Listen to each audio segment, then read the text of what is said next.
नमस्कार विद्यार्थियों, स्वागत करती हूँ आपका PG YouTube channel GK special class में आपका। तो विद्यार्थियों, हमारे चल रहा है भारत का इतिहास। भारत के इतिहास में हमने दो पढ़े थे, प्राचीनतम काल और मध्यकाल। अभी हम बेसिक तैयार कर रहे हैं। आपको मैं पहले बता देती हूँ कौन कौन से टॉपिक होते हैं। जड़ से बताऊंगी, जीरो से हीरो बने हम, जीरो से हीरो ही बनेंगे हम इससे भारत के इतिहास में। भारत के इतिहास में इससे आगे कोई टॉपिक है ही नहीं। तो आप देख लो पहले भारत का इतिहास। प्राचीनतम काल हमने पढ़ लिया, मध्यकाल हमने पढ़ लिया, और कल किसी कारणवश क्लास हमारे बीच में खत्म होगी। तो आज हम यहाँ से शुरू कर रहे हैं आधुनिक भारत का इतिहास। आधुनिक भारत के इतिहास में क्या क्या है विद्यार्थियों? उत्तरवर्ती मुगल शासक, उत्तरवर्ती मुगल शासक है, विदेशी कंपनियों का आगमन। इसमें विदेशी कंपनियों का आगमन हुआ विद्यार्थियों। कौन कौन सी आई? पुर्तगाली आई, डच आई, अंग्रेज आई, डेनमार्क आई, फ्रांसीसी आई। ये विदेशी कंपनियां आई थी विद्यार्थियों। कौन कौन सी है? पुर्तगाली, डच, अंग्रेज, डेनमार्क, फ्रांसीसी। ये कंपनी आई थी विद्यार्थियों हमारे पे राज करने के लिए। फिर ये बंगाल के नवाब या सूबेदार, दो युद्ध हुए थे। कौन कौन से दो युद्ध हुए विद्यार्थियों? एक तो हुआ था 1757 प्लासी का युद्ध, प्लासी का युद्ध हुआ था, और एक 1764 में बक्सर का युद्ध हुआ था। आपको बहुत अच्छे से मैं याद करूंगी, जब हम पढ़ेंगे आपको यहाँ का यही क्लियर हो जाएगा। भला 1757 में प्लासी का युद्ध, 1764 में बक्सर का युद्ध। फिर हुआ अंग्रेजों का भारतीय राज्यों के साथ संबंध। अंग्रेजों ने भारतीय राज्यों के साथ संबंध कौन कौन से किए थे, कौन कौन सी संधि हुई, कौन कौन से संबंध हुए, वो पढ़ेंगे हम। तो आंगन या मराठा युद्ध हुआ, आंगन या मशहूर युद्ध हुआ, आंगन या सिख युद्ध हुआ। ये तीन युद्ध हुआ था विद्यार्थियों। किनके साथ? अंग्रेजों का भारतीय राज्यों के साथ संबंध कैसा रहा, मतलब वो पढ़ेंगे हम। डिटेल्स पढ़ेंगे तब आपको समझ में आएगा कौन कौन सा युद्ध हुआ था। आंगन मराठा युद्ध, आंगन मशहूर युद्ध, आंगन सिख युद्ध। इनके स्क्रीनशॉट लो, फिर हम आगे बढ़ रहे हैं। ले लिया होगा। शायद आपको अभी कुछ ऐसे समझ में नहीं आ रहा है जो पहली बार तैयारी कर रहा है, लेकिन धीरे धीरे आ जाएगा जब हम डिटेल्स पढ़ेंगे। अभी हम बेसिक तैयार कर रहे हैं। इनके स्क्रीनशॉट ले लिया होगा आपने।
तो विद्यार्थियों, अंग्रेजों का भारतीय अर्थव्यवस्था पर प्रभाव। अंग्रेजों का भारतीय अर्थव्यवस्था पर क्या प्रभाव पड़ा? तो 1857 की क्रांति हुई थी। 1857 की क्रांति आपको मैं यहाँ की यहाँ याद करवाऊंगी, गारंटी के साथ कह रही हूँ, यही याद हो जाएगी आपको। और इनमें से तो क्वेश्चन आना ही आना है, चाहे कोई भी एग्जाम दो। 1857 की क्रांति में लमसम परसेंट पड़ ही जाता है। भारतीय राष्ट्रीय कांग्रेस, 1905 बंगाल विभाजन, स्वदेशी आंदोलन, 1906 में मुस्लिम लीग। 1906 में मुस्लिम लीग हुआ था विद्यार्थियों, और 1905 में बंगाल विभाजन या स्वदेशी आंदोलन हुआ था। इनका स्क्रीनशॉट दो जल्दी, फिर आगे चल रहे हैं।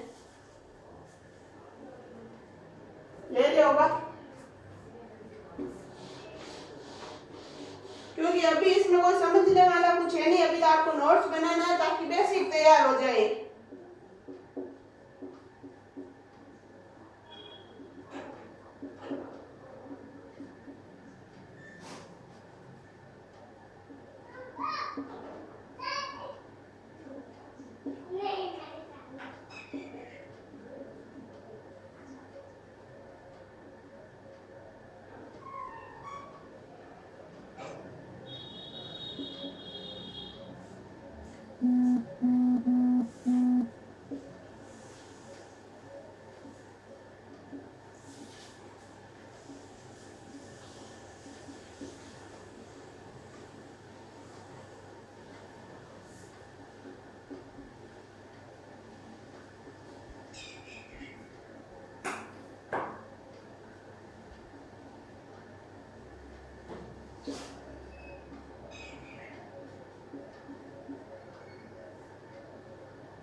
तो विद्यार्थियों 1907 में कांग्रेस सूरत अधिवेशन, कांग्रेस और सूरत अधिवेशन 1907 में 1909 में मॉर मिंटो सुधार आंदोलन हुआ था। 1911 में जॉर्ज विवेन प्लस क्वीन मेरी आंदोलन हुआ। 1912 में दिल्ली की राजधानी, 1914 में प्रथम विश्व युद्ध, 1914 से 18 तक हुआ। इनके स्क्रीनशॉट लो।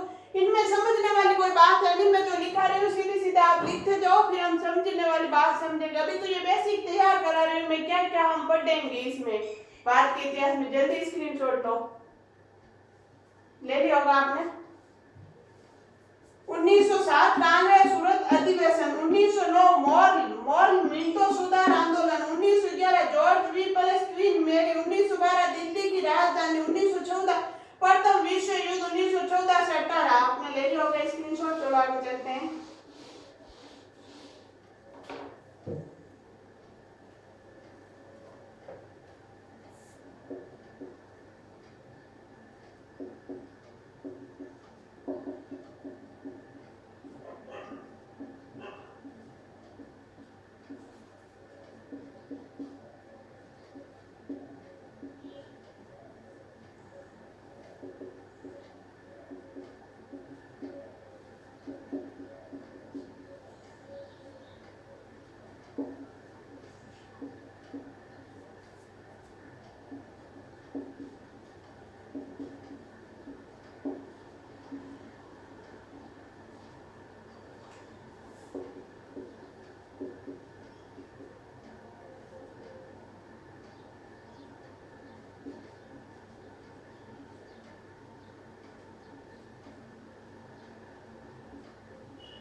तो विद्यार्थी 1916 में कांग्रेस लखनऊ अधिवेशन, 1916 में कांग्रेस लखनऊ अधिवेशन, 1917 में कांग्रेस कलकत्ता अधिवेशन, यानी 1919 में रोलेक्ट एक्ट या रोलेक्ट सत्याग्रह, 13 अप्रैल 1919 जलियांवाला बाग हत्याकांड। ये पढ़ेंगे, इनके स्क्रीनशॉट लो जल्दी, फिर आगे बढ़ रहे हैं।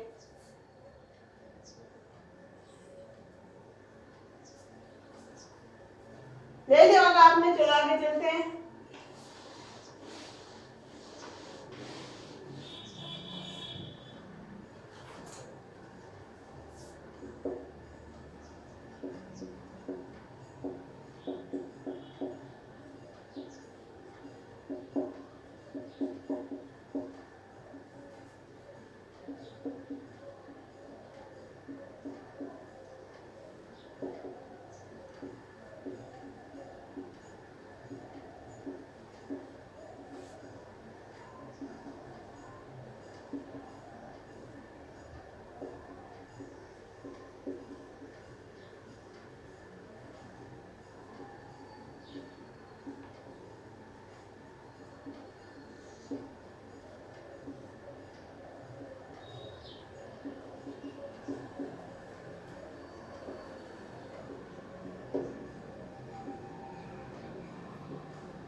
1927 से साइमन कमिशन पढ़ेंगे और सविनय आवेगी आंदोलन 1930 से 31, गांधी इरविन समझौता पढ़ेंगे, गोलमेज सम्मेलन नीचे से आपको वहां दिख रहा है ना, गोलमेज सम्मेलन ये पढ़ेंगे। इनके स्क्रीनशॉट लो, फिर आगे चल रहे हैं।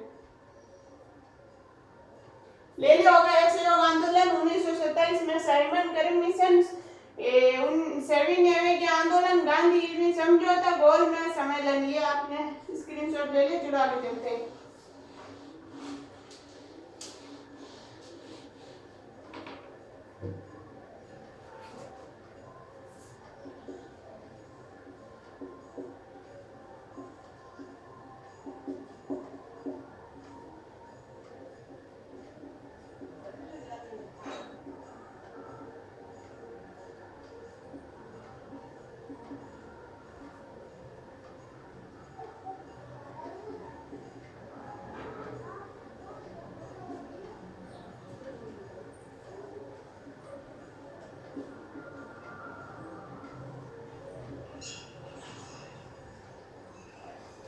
तो विद्यार्थी पूना समझौता पढ़ेंगे 1942 में, क्रिप्स मिशन पढ़ेंगे, भारत छोड़ो आंदोलन 1942, इनके स्क्रीनशॉट लो, फिर आगे चल रहे हैं। ये 3 और पढ़ेंगे, इनके साथ ये और लिखा देती हूँ।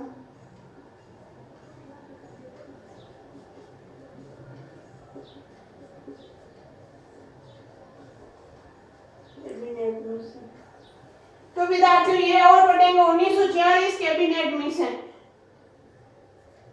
स्क्रीनशॉट ले लो एक बार आप इनका,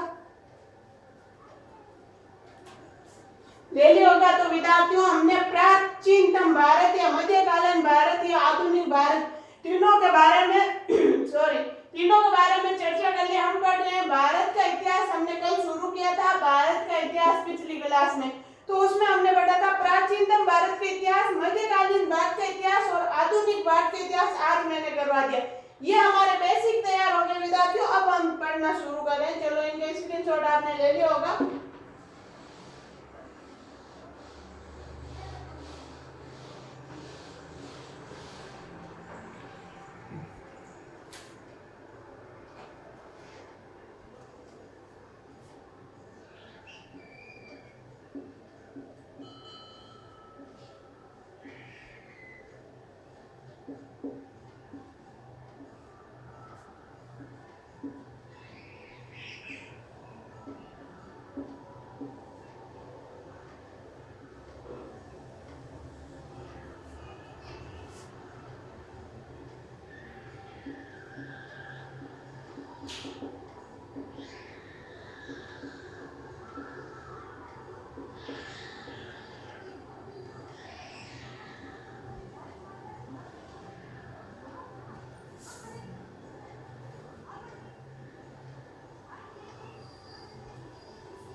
विद्यार्थियों अब हम शुरू करेंगे सिंधु घाटी सभ्यता। अब हम शुरू करेंगे सिंधु घाटी सभ्यता। 2300 ईसा पूर्व से 1750 ईसा पूर्व तक की सिंधु घाटी सभ्यता थी। आपको इसमें मैं धीरे धीरे एक एक टॉपिक करके पढ़ाऊंगी, हर एक सभ्यता पढ़ाऊंगी और यहाँ की ये आपको याद हो जाएगी। एक बार आप यहाँ देख लेना जो मैं पढ़ा रही हूँ और एक बार अपनी नोटबुक में देख लेना, कभी नहीं भूलोगे। तो अब हम शुरू करें सिंधु घाटी सभ्यता।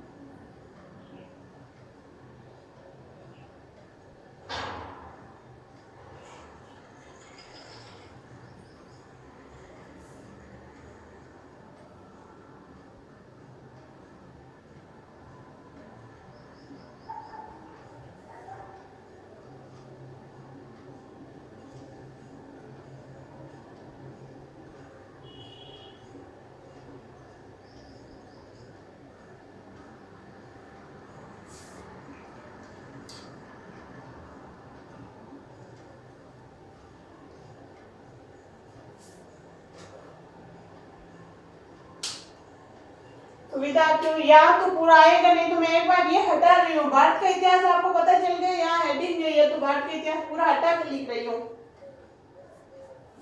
ऐसे नीचे आएगा नहीं पूरा।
तो विद्यार्थियों अब हम ले रहे हैं सिंधु घाटी सभ्यता। आपको दिख रहा होगा सिंधु घाटी सभ्यता 2300 ईसा पूर्व से 1750 ईसा पूर्व। नामकरण, इनका नामकरण क्या क्या नाम है? तो विद्यार्थियों यह है सिंधु घाटी सभ्यता और यह है हड़प्पा सभ्यता। यह है हड़प्पा सभ्यता और वह है सिंधु घाटी सभ्यता। तो इनका नाम किसने रखा? जॉन मार्शल ने। सिंधु घाटी सभ्यता इसका नाम किसने रखा था? जॉन मार्शल ने। जॉन मार्शल ने क्या कहा था? सिंधु घाटी सभ्यता। और हड़प्पा किसने कहा? एर्नेस्ट मेके। आप ऐसे पंक्ति में बैठे हो और मैं किसी को प्रश्न पूछ रही हूँ, ऐसे पूछ रही हूँ, प्रश्न पूछते मैं ऐसे अचानक किसी को आगे वाले कहते एर्नेस्ट तू बता, एर्नेस्ट तू बता, तो एर्नेस्ट मेके। क्या आपको ऐसे डर लगे? हड़कम से बचेगा और मेरा नंबर आ गया। ऐसे हम डरते थे ना, बचपन में डरते थे जब पर्सन पूछते थे अरे मेरा नंबर आ गया, तो हड़कम बच गया। तो एर्नेस्ट मेके किसने रखा? हड़प्पा सभ्यता ने। ऐसे मैं आपको ट्रिकों से याद करवाऊंगी। फिर है अफगानिस्तान। अफगानिस्तान की कौन कौन सी सभ्यता है? पाकिस्तान की कौन कौन सी है? भारत की कौन? अफगानिस्तान की दो है, सोरतुगोई, मुंडिकार। तू सोरतुगोई, हम नींद में सो रहे थे और अफगानिस्तान पहुंच गए, पता ही नहीं चला, बस में बैठ गए। ऐसे बता रहे हो याद करने के लिए। सोरतुगोई सो गई, सोरतुगोई, और वहां पे क्या है? वहां पे हमारी मुंडी काट दी, मुंडी काट दी। ऐसे याद रखना, सोरतुगोई। आपको दिख रहा होगा सोरतुगोई और मुंडी गाट के, काट दी नहीं है, गाट के, मुंडी गाट। ये दो है अफगानिस्तान की। फिर पाकिस्तान। पाकिस्तान कौन कौन सी? हड़प्पा, मोहनजोदड़ो। ये तो आप बचपन से पढ़ते आ रहे हो, हिस्ट्री में तो आपको याद रह जाएगा। हड़प्पा और मोहनजोदड़ो कहां किया? पाकिस्तान। फिर चुनहुदड़ो, चुनहुदड़ो भी आपको याद। कोट दीजिए, एक मोहन जी नाम का बाबा, ऐसे समझ लेना, कुछ भी अपनी बहू को बोल रहे कोट दीजिए बाला, कोट दीजिए बाला, बाला कोट, बाला कोट, कोट दीजिए बाला। तो वो अंदर से क्या कह रहे हो?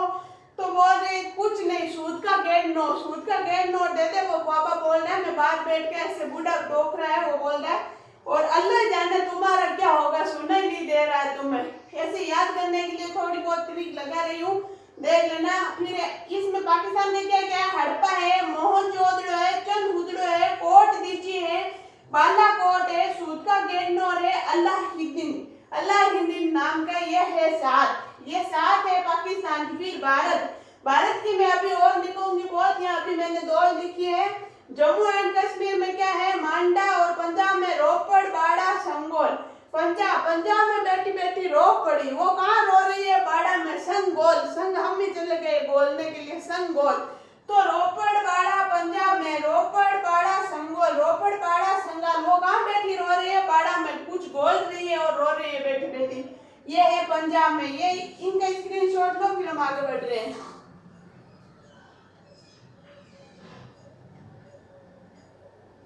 ले लिया होगा? चलो आगे चल रहे हैं। ले लिया होगा आपने स्क्रीनशॉट, ले लो। ये तो है अफगानिस्तान, ये पाकिस्तान, भारत का भी मैं और लिखा रही हूँ।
भारत के बता रही हूँ मैं भी। हरियाणा में क्या क्या है, राखी गड्डी बनवाली।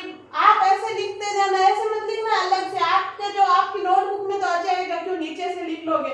मैं तो यहाँ आया नहीं इसलिए बाद में दिखा रही हूँ। आप तो ऐसे ही लिखना, पंजाब के आगे मतलब पाकिस्तान से आगे भारत, भारत के नीचे ये सारे लिखना। ओके, तो हरियाणा, हरियाणा में क्या क्या है, राखी गड्डी बनवाली, भगवानपुरा, कुणाल, मिथाल। आपको दोनों याद, मुश्किल से याद आएगा आपको, क्योंकि ऐसे मतलब हार्ड सा लग रहा है, तो मैं बता रही हूँ हरियाणा। हरियाणा मैं आपको मारवाड़ी में समझा रही हूँ, जो मारवाड़ी है उनको तो अलग से समझ में अच्छी तरीके से है, और मैं हिंदी में भी बोल रही हूँ, हिंदी वालों को हिंदी से समझ में आए। अब भी नहीं समझ में आएगा तो फिर तो आपको आएगा ही नहीं कभी।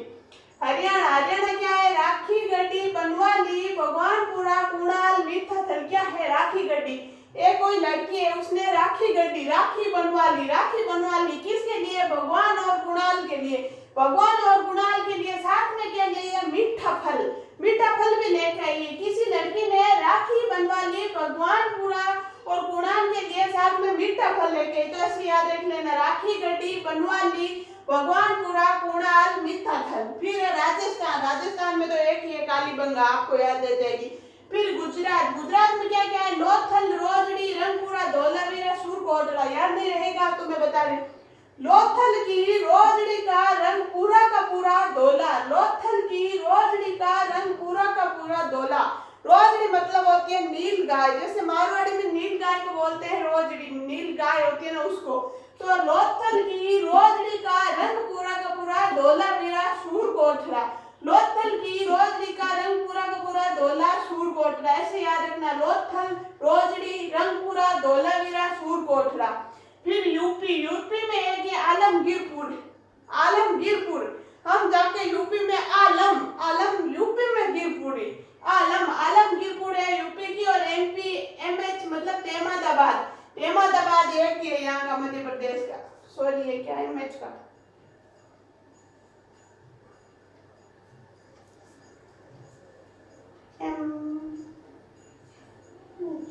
एमपी। आपने ले लिया होगा स्क्रीनशॉट, तो मैं साइड में थी अभी।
तो विद्यार्थियों, आकृति, इसकी आकृति कैसी है कालीबंगा की, विषम कोणीय चतुर्भुज। विषम कोणीय चतुर्भुज है, मांडा है जम्मू एंड कश्मीर में, ऊपर यहाँ है मांडा, इधर है सूदका गेंड और बलूचिस्तान पाकिस्तान में, इधर तेमाबाद है एमएच में, आलमगीरपुर है यूपी में। ये विद्यार्थियों इनकी आकृति है, स्क्रीनशॉट ले लो, इसमें समझने वाली कोई बात नहीं है। फिर आगे बढ़ रहे हैं, ले लिया होगा आपने, चलो आगे चलते हैं।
तो विद्यार्थियों ये है प्रमुख स्थल और ये कौन कौन सी नदियों पे हैं।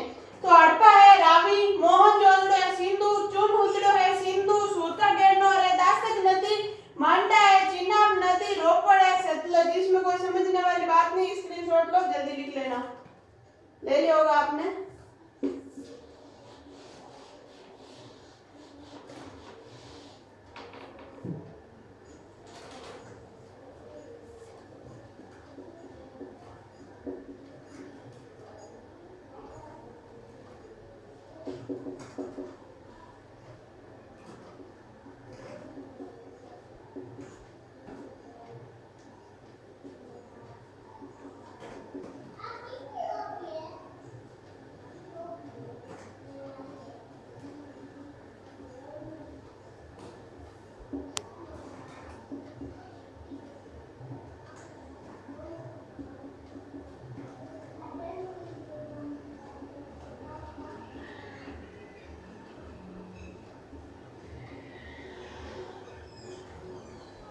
तो विद्यार्थियों कालीगंगा है, गगन के किनारे लोथल है, भोगवा नदी, देवहाटाबाद है, परवा नदी और आलमगीरपुर है, हिंडल नदी। तो विद्यार्थियों ये थी हमारे सिंधु घाटी सभ्यता का बेसिक। अब हम कल से सभ्यता शुरू करेंगे, एक एक करके हम सारी पढ़ लेंगे विद्यार्थियों, कौन कौन सी सभ्यता कहाँ है।